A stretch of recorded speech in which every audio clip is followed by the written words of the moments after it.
Delayed episode 12 of the Senteon and CIS webinar series, a deep dive into the CIS benchmarks.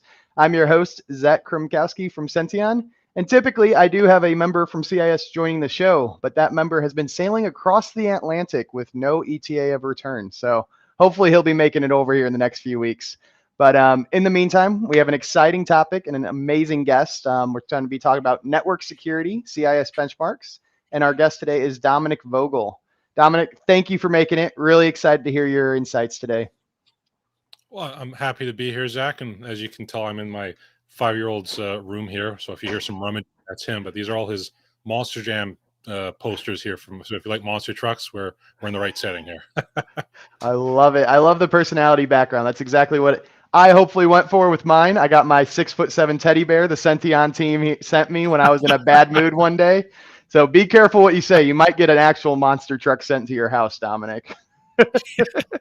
But all right. So to kick off, Dominic, I've been working with you over the last couple of years. A good friend of mine, good friend of Senteon, and you do a ton. I mean, you've been a CISO at the enterprise level, virtual CISO as an entrepreneur yourself, but you also do a lot outside of security with professional coaching, team coaching, your own podcast, and various other things. So as much as I'd love to introduce all the things about you, Dominic, do you mind just kicking up a little intro of yourself and where you're really prioritizing your time today? Yeah, of course, Zach, and I appreciate that you pretty much hit all the right notes there. But I'm based in Vancouver, Canada. I've been in cybersecurity close to 20 years now. Past 10 years is various stages of being an entrepreneur. One of my focuses is CyberSC, which is a virtual CISO company providing cybersecurity leadership services to what I refer to as the 50 to 500. So companies as small as 50 employees all the way up to around 500 employees, and we have clients right across North America. I do have a coaching practice as well, which was set up about 2 years ago, and that's where I generally work with tech startups and or with larger IT teams or security teams, and focusing on what I refer to as the human aspects of our work, and that's branding, communication, team building, that type of stuff. So that's something that takes up a lot of my time as well. And like Zach kindly mentioned there, my podcast as well, which Zach has been a guest on, the Cybersecurity Matters podcast. And that's where we explore the intersection of humanity, risk, and cybersecurity. So that's me in a nutshell. I love it, Dominic. And I'm very excited to dive a little bit deeper. Before we do get into the topic of network security and all these granular settings, it's very interesting. You don't hear of many people in our field, namely cybersecurity, really focusing on this human aspect and need for that personal brand. We've had previous guests, Joshua Copeland, on the show, to where he hinted at the importance of networking and community building. But it seems like you take this to the next level, Dominic. Could you elaborate more, I guess, what your real goal is when you perform these coaching sessions and why this human aspect is so important in our field? Yeah, that's a great question, Zach, and I appreciate you giving me the opportunity to expand on that. Like one of the things which when we look at tech professionals, we tend to, as a whole, as a community, we tend to overemphasize the tech stuff. And don't get me wrong, right? We're techies for a reason. We love the technical stuff, but for the longest time, I think we have put a disservice to the non-technical aspects, the things that make us humans, the ability to connect with others, to have meaningful conversations, the ability to communicate something in a non-condescending way. Stuff like that is super important in our field. And for especially in security, we hear things all the time about how cybersecurity leaders or CISOs are held out of the boardroom, and shame on board directors. But often I think much of that blame should actually fall on our profession. We haven't done collectively a good job of being able to demonstrate why CISOs belong in the boardroom, being able to communicate things like cybersecurity in a way in which we're not just geeking out and talking about firewalls or really cool technologies like Senteon. The settings today. But being able to marriage that to things that truly matter to a non-technical board director, something at the business level, at the risk level. So I think being able to dial it down and really get to that level of, like I said, I refer to it as shared humanity, being able to take something technical and make it come alive for someone who's not a techie. That's just like I said, I really believe that's a cheat code in our profession. If you have the ability to do that, you as a professional will go very far, and you as a company will go very far as well. That's awesome to hear. And as a testimonial to what you do, the Senteon founding team does meet with you even bi-weekly to talk about some of these aspects. And I definitely can relate this not just to my personal life, but in all of my ongoing sales trainings and onboarding sessions. There's a lot of this personal aspect that you can incorporate work and personally. So appreciate you being part of that.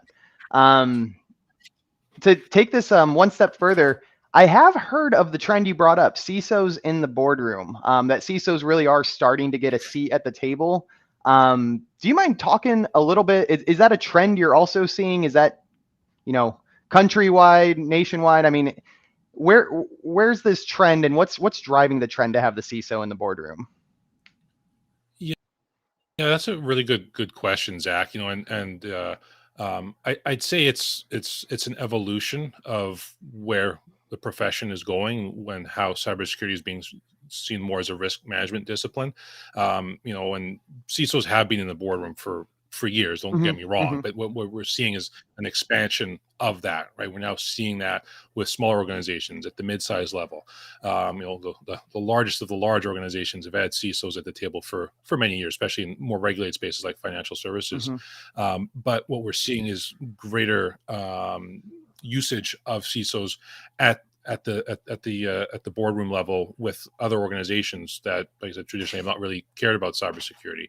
And I think there are many drivers moving in that direction. One is you can't escape cybersecurity now, right?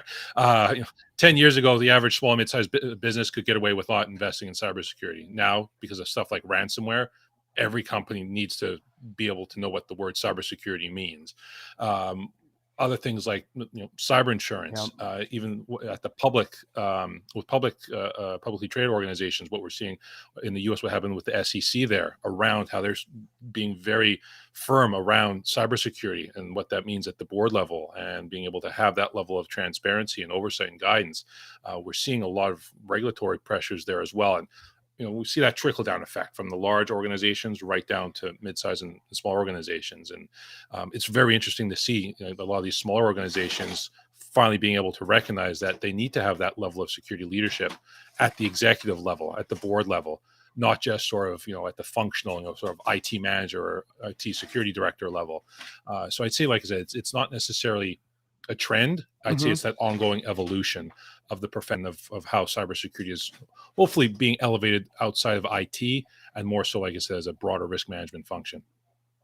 Yeah, and I work primarily in the managed security service provider space, but when they do bring me on to talk to their end users and understand a little bit of their co-managed spaces, I sometimes go in on that.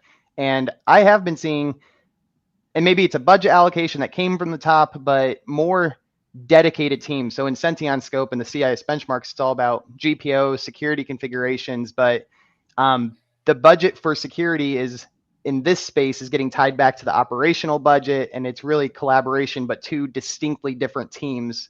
So I do think evolution is coming. So that's an awesome point of view, Dominic.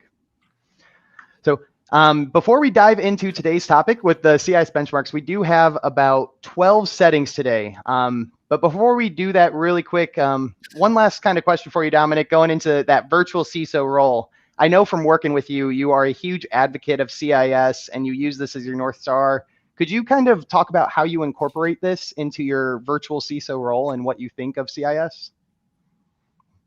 Absolutely, Zach. And I really appreciate that question. I mean, for me, especially when I set up Cyber SC almost a decade ago, I chose CIS because even back then I still believe it now even more so that it's a framework based on pragmatism. It's a framework that's based on something that's achievable and something that's really meant to be scalable for most small and mid-sized organizations. It wasn't too pie in the sky. It had a good blend again of some technical policy and process stuff. It wasn't too overly on the governance side of stuff, which I believe NIST can be to a degree. That's why I've always liked CIS. I feel for most of our small and mid-sized organizations, CIS provides just a wonderful security North Star, so to speak, like you said there, and being able to measure that maturity year after year after year, and do so in a way, like I said, that won't break the bank, and do so in a way that measurably reduces risk in a way that can be communicated to technical stakeholders, but to business and risk stakeholders as well. So that's why I keep going to it year after year. Plus, they And you evolve, through which I appreciate. absolutely the iterations are very valuable. And you apply this to those 50-person businesses and 500-person businesses just the same. This is something tangible and could be looked towards to businesses of any size. Is that fair to say? That's absolutely fair to say, Zach, and that's why I love so much about CIS is that it really, especially now with the implementation groups, which they put Yep. in more recent versions, that really allows for, like I said, very scalable growth. So for our smaller clients, right, maybe we just focus on IG1, but for our larger organizations, we're able to at least say, okay, well, let's use IG1 as a baseline, and how do we move beyond that, especially that you're a larger organization with arguably greater risks and greater security ramifications. So they do such a wonderful job of, like, I refer to it as an accordion. It's able to grow and expand, or sorry, it's able to expand or compress based on the needs and the risk profile of the organization. I think CIS has done that so well. Awesome. Well, thank you for the introduction. Let's get into today's topic with network security. So, as I shared, we do have about 12 settings. We'll try to keep it to about 3 minutes per setting. Go a little bit in depth, but before we do get too deep into this and going over to what types of attacks can be mitigated at the highest level, Dominic, could you just kind of explain what is network security? I know we're going to be talking about communication, encryption, but what is network security in general? What comes to mind first? Yeah, to me, when we're talking about network security, right, it's really about looking at that main infrastructure that Hmm. well, especially for more traditional organizations, I'd say that have those internal networks, right, being able to make sure that wherever data is traversing in your network, that you have the right security Yep. controls in place from that perspective. So it's and we'll obviously go see through the different Yep. lenses of granularity here, and sometimes it doesn't, being able to have that sort of liberal interpretation of what that means for different organizations. And if you're an all virtual organization, yeah, your network may look a little bit different, but there are still network components nonetheless, compared to if you're like an all on site organization. So I think CIS has done a really good job of laying that out and still in a way in which there's room for interpretation. Awesome. Well, thanks for that overview. So let's get into some of these slides. I did go a little granular with you today and incorporated some new. Yeah, I knew you could. I was thinking you could handle it. So let's get into these MITRE attack tactics, and I laid out some techniques as well. So we're going to be talking about NTLM, Kerberos with pass the ticket. So we're going to be getting into these more in depth with the configuration settings. But I was wondering if you could call out some of these MITRE attack techniques and give a high level of what they are, and maybe if you can explain why having a strong network security configuration choices will mitigate the risk of these attacks being successful. Absolutely. And one of the things too, when we're talking about network security configurations, and this is where Hmm. it blends so well in with what Senteon does, be having insecure configurations by default will lead to these types of attacks being successful, right? Yep. And not to take away from the technical aspects of it, but none of them are really technically so difficult that they're impossible to do. But by taking the time to at least make sure that you're having some secure configurations in place, you make many of those types of attacks much more computationally expensive and or very difficult to do. So a would-be cyber attacker would go on elsewhere, right? So I think Yep. what's important here to understand is that these types of attacks are very commonly used and leveraged by cyber criminals globally, right across the world.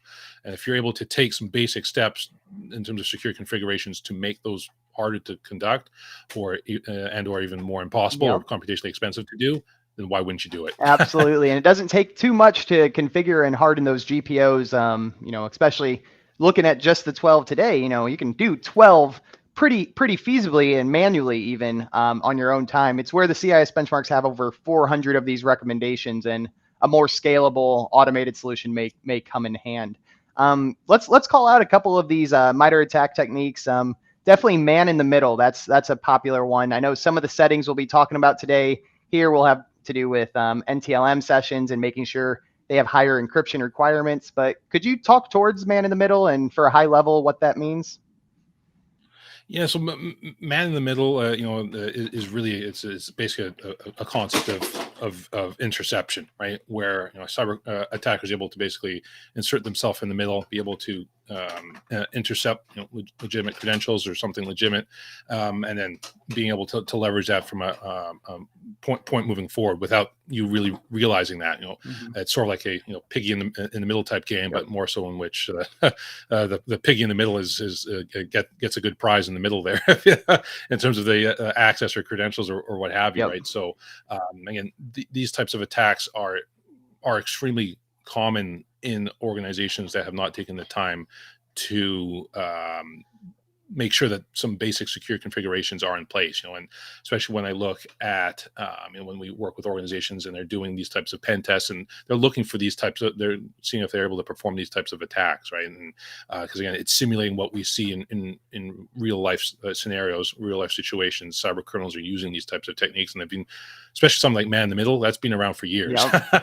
It's the technique itself isn't new, right? So you would think, and I remember that name from 20 years ago when I first entered the industry. So you'd think over 20 years we'd be able to defeat a certain type of attack like man in the middle, but what we haven't been able to, because again, a lot of organizations still aren't doing the basics. Yeah, and that's again to emphasize on CIS, and what Senteon really focuses on is setting this proactive preventative layer to make you less of a feasible target. If you're going to target this business, you might as well make it a little bit harder for them, force them to do some manual work instead of allowing their automated executable to actually just automatically work. Exactly. And that's why I love the term. I often refer to the term as computationally expensive. A lot of cyber criminals, everything is extremely calculated, and they have basically performed these cost benefit analysis there in terms of, well, if I'm able to perform this attack in this period of time, then yes, it's worth that amount of effort. But if you're able to make it computationally more expensive, now all of a sudden you throw a wrench into the whole economic plan for them. Like you said, they'll just move on elsewhere, right? So if you're able to make it that much harder computationally, they will move on because they have an economic model they need to adhere to as well. Absolutely. If it's going to take too long and they didn't budget for it, might as well just go on to the next target. It's a business at the end of the day. Awesome. That's right. Let's call out one more of these remote services. We're going to be talking about LDAP, client signing. Again, all of this is making sure you are who you say you are, which is why all these settings are important. So why is it important to make sure that bad actor can't get remote services? I mean, it sounds obvious, but explain why they might want to have control of that device. For sure, Zach, and especially in this day and age, especially on the heels of COVID, where remote work and hybrid work became more commonplace. I mean, before COVID, a lot of small organizations really didn't even allow anyone to have any remote access. It was really something that was more common with larger organizations. So, being able to and cyber criminals are now recognizing that a lot of people work remotely, and they're taking advantage of the fact that, especially for a lot of small organizations, those remote services were set up in a rush during COVID when things were shutting down, and a lot of them didn't take the time to actually securely configure it or make sure it was adhering to good or industry best practices or meeting certain benchmarks. They were just set up in a hurry, functionally at work, but they never really tested the security. Cyber attackers, cyber criminals know that, and they've been taking advantage of that ever since. So making sure, something like remote access is as locked down as possible. Again, you mentioned stuff in terms of being able to lock down remote access from a secure configuration perspective. Even taking it a step further in terms of, and this is, I'd say it's still part of the benchmarks, but even understanding when someone is remoting in, maybe they have different access than someone that's internal, right? Being able to look at from an access perspective as well. If when people remote in and they have got access to everything, that's pretty much a bad way of setting up your remote access. So there's a lot of layers when we're talking about sort of secure configuration from the remote access perspective. Yep, absolutely. Couldn't agree with you more on that. It's all about having the right layers in place. So let's get into some of these settings. As a reminder, I'm going to just share my screen and share some of the resources that Senteon and CIS both share here. So right here, this is the catalog of all the CIS benchmarks. CIS does have this as a downloadable PDF, so you can see each of the settings that we'll be reviewing and understand what they are and what they do. Senteon takes this a step further and does cross-map it across the NIST frameworks, PCI, CMMC, SOC 2, a few other ones. But the big thing that CIS does provide is the ability to click into one of these settings, see what it means from a description, rationale, and their potential impact of the recommendation of making sure, hey, make sure you can handle this type of impact before enforcing it, right? So they do provide that type of insight so that you have the resources available to make the best decisions for your business. And as a note of emphasis, we talk about CIS daily, or rather weekly, in these conversations, but they do cross map across various frameworks. So no matter what you're trying to meet, these are very applicable, likely to your industry. With that said, let's dive into the first setting. Let me see what that is. All right. So network security. So allowing the local system to use computer identity for NTLM. And just to kick us off, Dominic, could you kind of explain what NTLM means and why it's in place? Yeah, I mean, NTLM is you have a perfect explanation there. So go ahead and take advantage of it. That's what it's there for. I pretty much echo that, but it's a long term, or it's a long time, I should say, Microsoft security protocol there, and it's been around for many moons. And again, being able to make sure that this is, I always find this funny. I think you and I've talked about this before, where it would be nice if by default, things like Microsoft ship things out in more secure by default. It's a shame that the security settings are there, but you have to configure them to do that in order to put them in a secure state. So separate diatribe maybe for another another session. One thing to expand on that too, Dominic, I like to get this in whenever I can, but these machines, the Windows workstations and Windows Server, out of the box, they're only about 20% configured to align with CIS. So 80% of these settings, namely about 400 other settings, are in a less secure state than they could be, right? So, Dominic, I love when that's brought up, because it's a problem, right? Well, I'm glad I brought that up then, Zach, because it's good that these benchmarks are here, right? And it's fantastic that there's organizations like CIS that have taken the time to painstakingly lay out these benchmarks. But exactly like I said, to that point, and this has been a long time gripe for me as well, is that by default, and I didn't realize that the percentage was as low as 20%, but it needs to be higher, because when we look at, again, from most organizations, many of them are under-resourced, understaffed when it comes to their IT team, especially at the SMB level. They don't have the time to say, well, is this secure or not? They certainly don't have the time to do it manually. And this is where, again, platforms like Senteon are the great equalizer in doing this and being able to provide that level of sort of secure configuration by default, so to speak, to these organizations. But it's, like I said, I still think it's shameful that organizations like Microsoft that tout security ship these products out in such an insecure state. But yeah, absolutely. And there is reason for that, right? It allows businesses like Senteon to exist. But no, the bigger reason is, Windows wanted their systems to be customizable, available, whatever you want to do on it is available out of the box. You don't have to go through the extra steps. So definitely from the Microsoft point of view, they have their use case. But for everyone in our world, I agree with Dominic Foley. I think we'd like it a little bit different. Even if it's just a little bit higher than 20%. And I agree with you, Zach. Like they can't make it too secure out of the box, because that may not work with everyone's risk profile. But I don't think you would disagree that 20% is too low. Absolutely. Yeah. So going back to this first setting, this is, at the end of the day, empowering that local system to assure the identity is authentic, right? It is who it claims. So utilizing that NTLM communication to do so. So exactly, spot on. Let's hop into this next setting. So allow local system null session fallback is disabled. So can you explain a little bit of how an attacker might use a null session and why we'd want this setting to be disabled?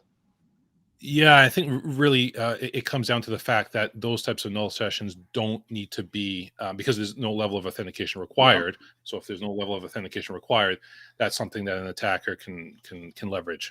So again, anywhere where there is no authentication required, you want to be able to make sure that that's not possible, right? Even like something like with a lot of these systems, Microsoft systems will, especially with small organizations, if they're buying these computers from Staples or Best Buy, it'll have guest account. Guest account doesn't have authentication, right? So it's again, where you don't need to have any account that doesn't require authentication. Anywhere where that's there, you need to get that off the table. Yep. And I think you're going to see a theme throughout a lot of these settings is these network security settings that CIS does recommend really is about that correct authentication. These settings, again, Yes. it's about making sure you are who you say you are. Your machine is what the machine is, and it's not somewhere else. So Exactly, Zach. And like you said, there, authentication happens at different levels as well, right? There's device authentication. yeah. There's user identity authentication. So looking at the authentication through those different lenses and just making sure you're not having a use case where there is zero authentication. Yep, absolutely. I mean, putting this in perspective, I mean, just because it is the right username and right password put in, it doesn't mean it's actually you. So having all this in place, it's the layered approach, right? Yeah, exactly, Zach. Exactly. Very cool. All right, this next setting here, and I'm going a little fast since we did get a little bit of a delay on the audio setting. So let's look at this next one and allow PK U2U authentication requests to this computer to use online identities set to disabled. So intuitively, it sounds like using an online identity sounds a little questionable. Could you explain a little bit more on this? Well, again, I think like you said so well on the slide there, I think a lot of these P2B or peer-to-peer authentication mechanisms, again, from from a business or corporate perspective, they're just bad news. Yep. I do not have those in place. That's the simplest way I can put it. Yep, absolutely. And and even if for your business you don't know what kind of impact this will have, I mean, it is the right choice rolling it out and then rolling it back if you need to. At least then you'd know if you can handle this type of security measure. Exactly, Zach. Yep. Well said, my friend. Yep. Absolutely. All right. Well, let's keep on going. A lot of these are definitely in the same vein. So let's go into encryption types allowed for Kerberos. So if you don't mind just kind of introducing, again, high-level educational webinar series we're doing here. So maybe explain a little bit about what Kerberos is and then why it's important to make sure only higher level of encryptions are allowed. For sure. And Kerberos is a long time, Microsoft network authentication mechanism. So it's been around for ages, eons. But what's really important here is making sure that you have proper encryption capabilities tied back to that. The concept of encryption goes back years, Yep. but there's older encryption mechanisms which have been broken and are no longer valid. So you want to make sure that old broken encryption protocols are not being used. You want to make sure that only encryption protocols which are known to be secure and not known to be currently broken until quantum computing comes along. Then there's no such thing as encryption. But at least for this present point in time, making sure that you're leveraging current encryption protocols. Mm-hmm. Absolutely. And just to take a pause here, Dominic, talking about all these granular settings and in your role as a virtual CISO and these coaching sessions you do with, up and coming cybersecurity analysts or administrators, this type of granularity, do your end users ever hear about this? Or I guess, to take a pause from the presentation, how do you present these types of topics to your end clients, or do you?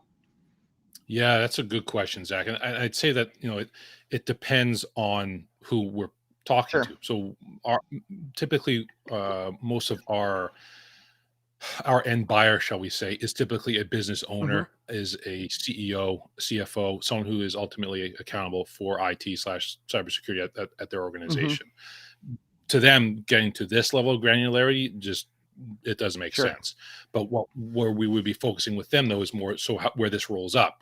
Conceptually, if we're able to say that there are certain benchmarks that need to be met in order to make sure that your organization is as secure as possible, and if we're making sure that your organization is meeting these baseline standards, well, we're reducing the risk of let's say an impact to your business, i.e., like something like ransomware shutting down your organization for 2 weeks.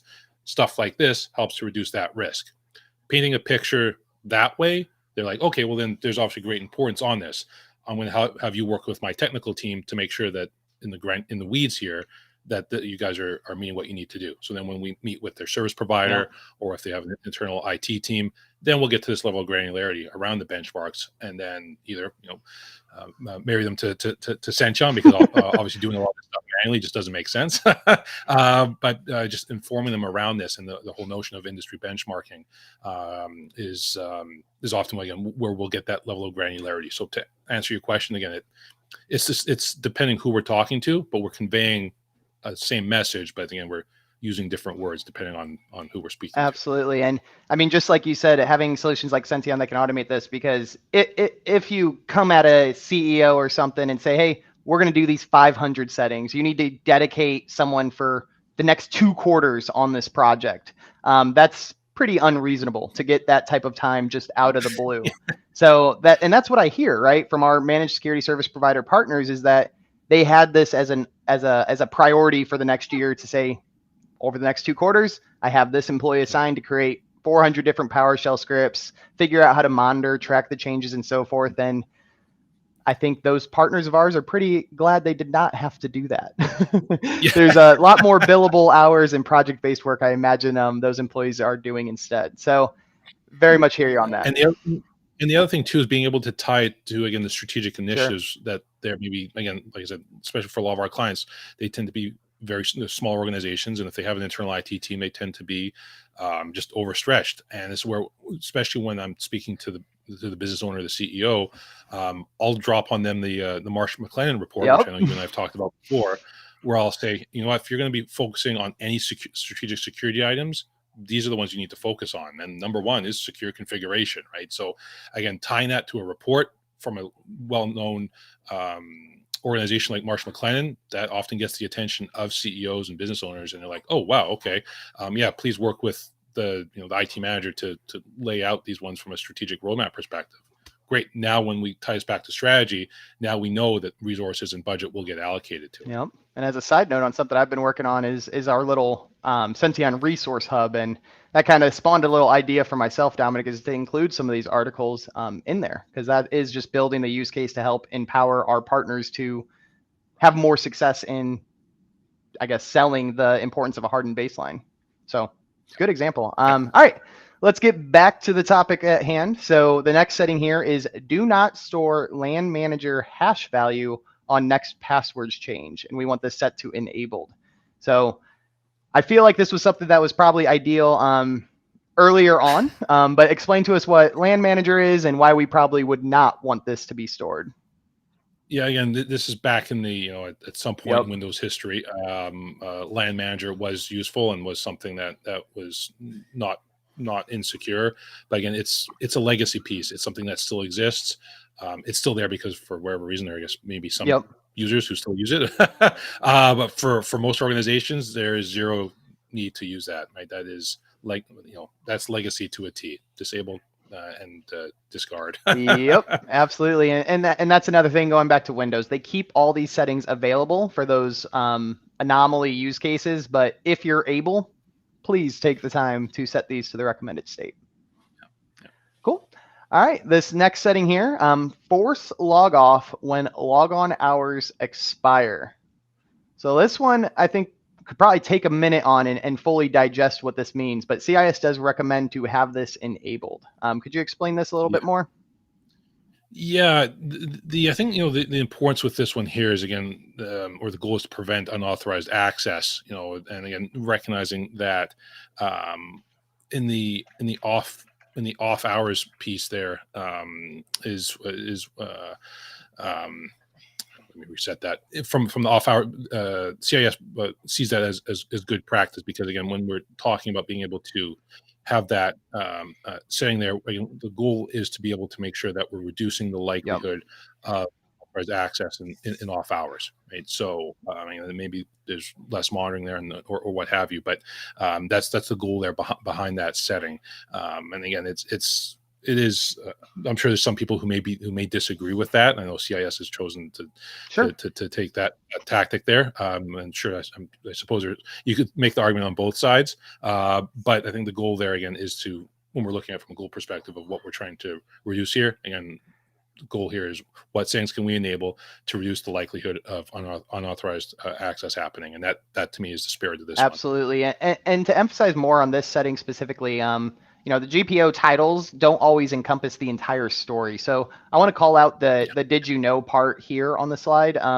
This setting in particular directly refers to the server message block, so SMB components outside of the permitted hours. But there are settings within CIS, as Dominic introduced, and I've talked about in other episodes, to where it is any access, right? Because if Charlie gets on the machine at 2 a.m. and he's never done that before, it's probably a bit of a red flag. So having these logon hours can be pretty valuable, especially he's from a different country and it's not even Charlie.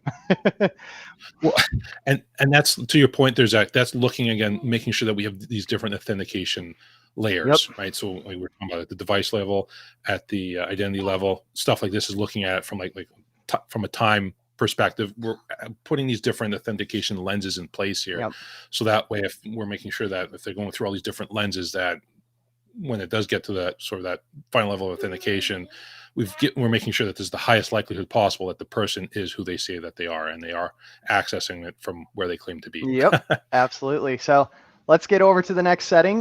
Back to the LAN manager authentication level. So this has it set to send NTLM v2 response only, refusing LM and NTLM. And I do feel like you hinted at this a little bit earlier with outdated or deprecated type of networking protocols. But talk to us why, obviously, v2, typically version 2 is always better than version 1, but explain a little bit more for the audience what this means. Yeah, for sure. And again, it's just it's the evolution of one of those authentication mechanisms, and recognizing that when that NTLM first came out, way back when, well, there was insecurities in those protocols, and then a newer version was created. That's V2. Again, for most organizations, broadly speaking, about encryption protocols, or even in this case with NTLM, deprecated protocols. Deprecated means that they're known to be insecure. And for most organizations, there's zero business case or zero business reason for them to be running deprecated protocols. The only known exceptions I've ever seen with that are with organizations that tend to have some level of legacy components, like large banks, financial institutions. They tend to still have use cases where there's some limited usage of that. But for the vast majority of organizations, you do not need to be running deprecated protocols. Yep. And some even, and maybe I'm misspeaking here, but I think even some older application or legacy applications that maybe have extensive technical debt just built into them that haven't had the appropriate updates, these settings are not just, they could impact various software installed on the machine, not just the communication around the environment. You really need to understand everything that all the assets running on the devices and understanding the impact, right? For sure. And again, not to get too off sidetrack, but in those types of exceptions, then we need to make sure that there's certain compensating controls in place. Maybe it's additional monitoring, right? Maybe it's additional isolation. Recognizing that it is okay to have that, and again, certain use cases that makes sense. But it's not just like, oh, that's an exception, we'll note it. No, there's the exception. What can we do to reduce that inherent risk of still running that deprecated protocol? Yep. And to take that even a step further, because this is a rabbit hole I love, at minimum, just document that it's happening, right? If you do have to go through an audit, whether that is at the banking or financial level, or if you're in more DoD contractor with CMMC, documenting that, hey, I acknowledge this is an accepted risk. This is why we accepted the risk on this machine and this machine alone. That goes a long ways from what I've heard in that audit process, because it's already outlined and understood. Yep. Very well said. Agreed. So, awesome. Very cool. Let's hop into another LDAP client signing requirements set to negotiate signing or higher. So I think what this is saying to make sure there's at least some signing, but explain this a little bit more for us, Dominic. Yeah, again, this is just when we're talking about LDAP there, again, I'm thinking about the inherent security settings of LDAP, right? So LDAP, I guess out of the box here, there are settings, including this one, which are not just optimized from a secure perspective. This to me is an optimization of one, right? Setting that. I'd argue that's maybe one of the ones that I think Microsoft could set out of the box, right, to bump that 20% up. I don't really see the benefit to not having that one configured out of the box. Yeah. Yeah, a lot of these, and we've definitely found. I guess this was a big learning for myself and Senteon. Really, when we went to market, is the majority of our partners strive to meet all of the CIS benchmark, or at least the L1 recommendations. Sure. They do have L2 for more Yep. more stringent, such as Yep. like disabling the camera just entirely. Yep. Little impactful if you run a virtual businesses. So, Yeah. um, but no, it's very interesting because the majority of our partners really do try to meet all of the CIS benchmarks, and they're willing to try something, see if they can get away with it, even if Senteon says it'll be a little disruptive, just to see if they can handle it, see if the noise is worth the bite, right? Absolutely. My son would agree with you. That's even better. Get the family show on here. No, that's perfect. So I think we got two more settings for you, Dominic, and then a little bit of Q&A coming up. So minimum session security for NTLM SSP based, including RPC clients. Again, set to that NTLM v2, 128-bit encryption. Just talk a little bit towards this. Definitely a longer GPO recommendation here. For sure. And at the root here, this was just tied to the use of encryption, right? And if Mm-hmm. in this case here, if encryption isn't used, and I think it's written in the slide there, if Yep. encryption isn't used, is vulnerable to one of the MITRE attacks that we were talking about earlier, Man in the middle. Yep. middle attack, right? So again, if you're able to just turn on the encryption, again, making sure that it's an appropriate protocol, not a deprecated protocol, and turning that on, and now you can mitigate the likelihood of a man-in-the-middle attack. Why wouldn't you do it? You know, that's a good way to put it, but I know there's plenty of people out there who haven't done it. Yeah. No, that absolutely is, and you want to elevate that client side security. So very, very much true. All right, looks like the last setting, and then we'll do a little bit of closing thoughts and Q&A. So right here again, very, very similar, just a different aspect, but you want to require that NTLM v2 and high, or require 128-bit encryption. But this did you know fact does come with a little bit of a cautious warning for causing issues maybe with Windows clustering when applied to servers running Windows 03, which probably is end of life. But that is not something uncommon in some of the fields I'm sure you've worked in, Dominic. For sure, and again, this goes back to and what we were talking about earlier, Zach, too, is that it's where you can apply these benchmarks, right? Where you can, you want to ensure that the right encryption is in place. If for whatever reason you are running legacy systems like Windows Server 2003, again, for most small and mid-sized organizations, they generally aren't.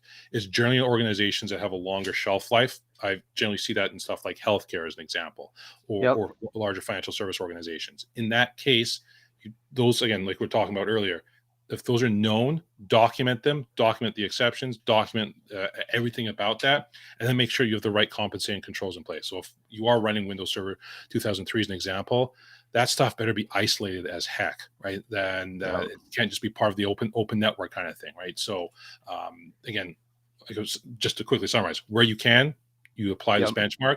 If you can't, note the exception, and then apply other compensating controls to, again, reduce that inherent risk of running legacy software, in this case, legacy server software like Windows Server 2003. Yep, spot on. Now that was the deep dive of the setting, Dominic. So we definitely put you through the paces there with the time frame. So thanks for doing so well and sharing those use case stories. I especially like when we can talk about when you might not be able to follow this type of recommendation. So that's my favorite aspect of the show because I learn a lot too. For sure. All right, let's get into some of the Q&A that we have set up here. And we did talk about this a little bit throughout. So I'm gonna skip over that first one a little bit. But what about virtualized environments or cloud infrastructures? Does that have an influence on the choices that you're allowed to make? Well, I'd say to a degree. I mean, whether it's physical or virtual, I think, again, a lot of these things can still be applied.